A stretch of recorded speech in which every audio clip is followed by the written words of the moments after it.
रामकृष्ण परमहंस सबुबले से साधनार कथा माँ काली कथा भगवान कथा कहते ठाकुर मझिरे मझिरे कहते मु कहीं तुम मान को बारंबार एक कथा कहूँ तुम तो सब जाच तुमको बारंबार एक कथा कहीं कहूँ पुणी उत्तर दियंती बारंबार एक कथा तुमको कहूँ तुम भितर से चेतना को जागृत करवा मु तुमको एक कथा कहूँ देखंतु आमे भी निज मन को प्रश्न करूँ आमे निर्दिष्ट श्वासर पुंजी नहीं कि आसीचे निर्दिष्ट श्वासर पुंजी शेष हो गले आम एठुर विदाय नबा एवं आमे मध्य चाहिए श्वासर पुंजी की बढ़ाई दे पारिबा आमे चाहिए श्वासर पुंजी को कमे दे पारिबा सबुबले जदि रागिबा सबुबले जदि मनरे कामना वासना परिपूर्ण होइकी रहिबो सबुबले जदि अशांति रे आमे दिन काटिबा सबुबले जदि परनिंदा परचर्चा करिबा आपण देखिबे आपण श्वास प्रश्वास गति केमिति जाउची आउची धई सही गोटे मिनट की जो 15 थर श्वास प्रश्वास आमर जावासवा करुची घंटा को 900 थर आउ 24 घंटार 21,600 थर जाऊँगी देखिए ता बढ़ी जदि से बढ़ीगला ताले श्वासर पुंजी कमिला ना बढ़िला कमिला जदि कमिला आमर आयुष कमिजिव जदि आमे सबुले शांत रहिले स्थिर रहिले ईश्वर चेतनार आमे बुड़ी करी रहिले समस्त को भल पाइले समस्त को प्रति श्रद्धावान हेले देखिए मनरे बहुत हल्का लगे मनरे आनंद लगे मन खाली खाली लगे बसिले श्वास को लक्ष्य कले जना पड़े नहीं जे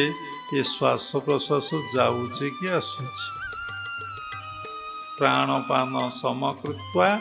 नासा अभ्यंतरणाचारिण से लगी कुआई आमे भगवान को शांत भाव रे उपासना करिबा शांत दास सख्य वात्सल्य मधुर नवदा भक्ति रही तेणु साधारणतः जो माने योग अभ्यास करती से माने शांत भाव रे भगवान को साधना करती तेणु आमे एथरे चिंता करिबा आमे केमती श्वासर पुंजी को कम करवा बढ़ेवा नहीं माने श्वास कम नबा श्वासर पुंजी जेतिकी अच्छी जेतिकी मास जेतिकी तारीख जेतिकी समय पर्यंत साधना करी चलिले ता आहुरी बहुत दिन बढ़ीजीव देखंतु समस्त कहती मत्य मंडले देह बही देवता होइले मरई आमे समस्ते क्रिया जोगरे दीक्षा ग्रहण करिचे प्राय एठी जने दि जन दीक्षा ग्रहण करिना किंतु देखंतु समस्त को काल ग्रास करिचे काहाकु काल ग्रास करि नहीं बोली माने नहीं किंतु क्रिया जोगरे महाकल्पवतार बाबाजी महाराज एबे जीवित हजार हजार वर्ष हेलानी से बंचिचंते एवं तांकर निश दाढ़ी एपर्यंत उठी नहीं से सदा युवक हिमालय रे बद्रीनाथ रे कैलाश पहाड़ उपरे सी ता उपरे परिक्रमा करुचंते तांकरी प्रदत्त कौशल आमे अभ्यास करुचे से कौशल को अभ्यास करी आम भितर काम जाऊ नहीं क्रोध जाऊ नहीं लोभ जाऊ नहीं मोह जाऊ नहीं मद जाऊ नहीं माश्चर्य जाऊ नहीं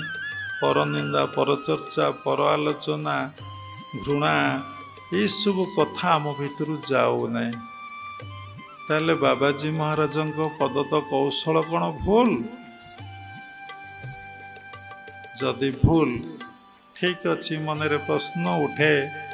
ताहले सेई कौशल को सी जीवन में अप्लाय करी 14 जन शिष्य अप्लाय करी आज काल को किभली भाव से माने जय करिसंती। मु आपन को कौशल देली समस्ते निरोग रहा चाहती, समस्ते स्वास्थ्यवान हवा को चाहती, समस्त मनरे लोक टिके मते भल कहते कि समस्त मनरे आ समस्ते चाहती मते टिके किए प्रशंसा करता कि मते टिके किए मुंडिया मारता कि मते टिके विभिन्न प्रकार लोक लेवल अच्छा मते टिके किए पूजा करता कि मु बसी था मते किए आनी टंका दे दौता कि विभिन्न टाइप लोक मान अच्छा तार सार कथा है कौन समस्ते टिके मते भल कहते कि समस्ते टिके मते मानते कि समस्ते टिके मते रेस्पेक्ट दियंते कि समस्ते कथा चाहते किंतु केमिति एक कथा मिलिबो केमिति एक कथा प्राप्ति हेबो। समस्त ईश्वर को भल पाती, ईश्वर महिमा को गान करती, ईश्वर विषय अनेक कथा उपस्थापना करती। लोक माने राति राति अनिद्रा है शुणती, आनंद पाती, शांति पाती, बहुत किछि लोक माने भूली जाती दुख जंत्रणा कष्ट को। तेणु एथुर जना पड़ुछि आमे जदि साधना करी से स्तर को जीवा, से स्तर आम उपनीत हवा ताहले निश्चिंत भाव में फल आमको प्राप्ति हेब। तेणु बाबाजी महाराज प्रदत्त कौशल केतबले भूल नुहे, किंतु आमे ताको ठीक भाव में गुरु पाखु बुझीपारुने। आमर विश्वास नहीं, आमर संदेह रही, आम भितर संशय रही। आमे कौन करुचे ना निजको परीक्षा करिया पूर्वर मु केते बड़ पात्र, मु केते दूर समर्पित, मु कणा कि फुटा कि छोट कि बड़, छोट कि बड़ से कथा को न जानी आमे तो जा होचे